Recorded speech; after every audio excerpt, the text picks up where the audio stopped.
Children, we know how objects move. बच्चों, हम ये जानते हैं कि वस्तुएं कैसे गति करती हैं।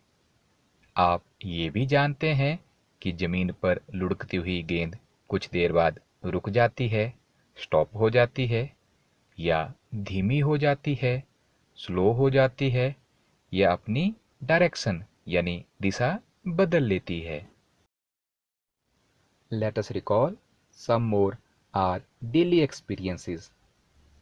आइए अपने दैनिक जीवन के कुछ अनुभवों को याद करें। What do you do to make a ball move? आप किसी गेंद को गतिशील करने के लिए क्या करते हैं? What do you do to make a moving ball move faster? आप किसी गतिशील गेंद को और अधिक तेजी से चलाने के लिए क्या करते हैं? How does a goalkeeper stop a ball? एक गोल रक्षक गेंद को किस प्रकार रोकता है?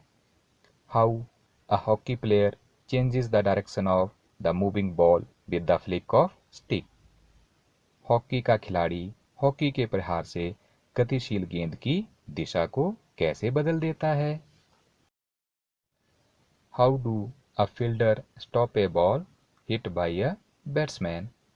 क्षेत्र रक्षक बल्लेबाज द्वारा हिट की गई गेंद को कैसे रोकता है? Today we will learn the reason behind all these instances. आज हम इन सब घटनाओं के पीछे का कारण जानेंगे। फोर्स, अ पुश और अ पुल। बल, अपकर्षण या अभिकर्षण, धक्का या खिंचाव। एक्शंस लाइक पिकिंग, उठाना, ओपनिंग, खोलना, शटिंग, बंद करना, किकिंग, ठोकर मारना, हिटिंग, हिट करना, लिफ्टिंग, उठाना, फ्लिकिंग, प्रहार करना, पुशिंग, धक्का देना, पुलिंग, खींचना। In all these actions we try to make change in the static of motion of an object. इन सब कार्यों में हम प्रायः वस्तु की गति या स्थिति में परिवर्तन लाने का प्रयास करते हैं। Let us watch and identify the actions involved so that push or pull etc. आइए ध्यान से देखें और इन कार्यों में धक्का देना या खींचना इन सब रूपों को पहचानें। Tanzil is pushing the book. Tanzil पुस्तक को धक्का दे रही है। Now Tanzil is pulling the book. अब तंजिल पुस्तक को खींच रही है। Next, Tanzil is lifting the book. अब तंजिल पुस्तक को उठा रही है। Similarly observe the actions and enter in the table. इसी तरह से हो रहे कार्यों को ध्यान से देखें और सारणी में नोट करें कि पहले बताए हुए एक्शंस में से कौन सा एक्शन हुआ। Opening and closing the gate. Gate को खोलना और बंद करना। Drawing a bucket of water from a well. कुएं से पानी की बाल्टी भरना। Kicking the ball. गेंद को किक मारना। Opening and closing a drawer. दराज को खोलना व बंद करना। A cricket ball hit by a batsman. बल्लेबाज द्वारा गेंद पर प्रहार करना। All these actions shows that to bring an object in motion, push or pull is necessary.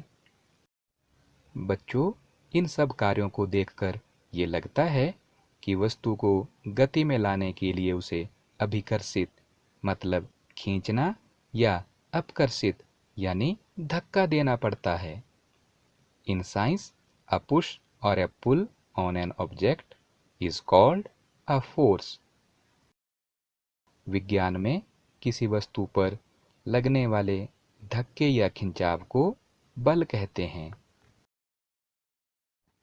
So we can say that the motion imparted to objects due to action of force.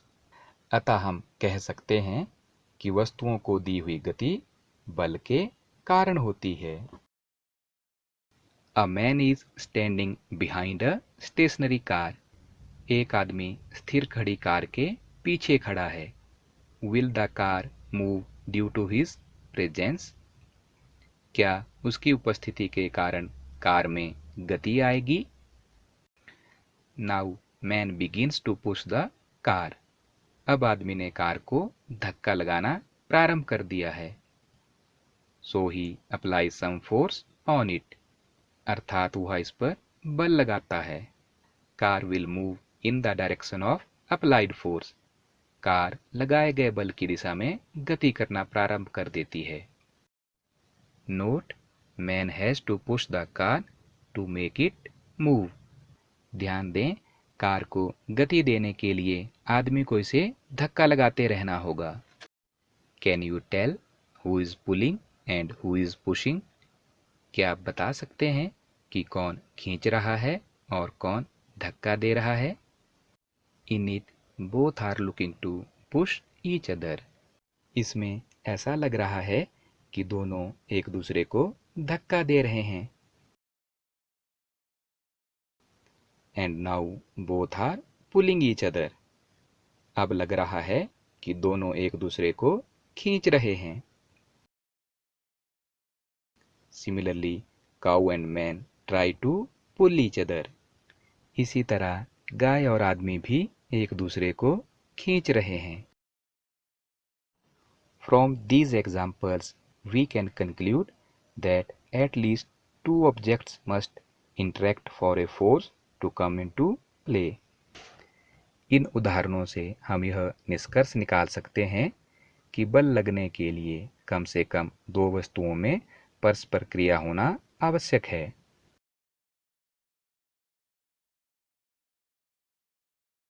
So, an interaction of one object with another object results in a force between two objects. इस प्रकार दो वस्तुओं के बीच परस्पर क्रिया के कारण उनके बीच बल लगता है। In next video we will explore forces. अगली वीडियो में हम बलों की और खोजबीन करेंगे।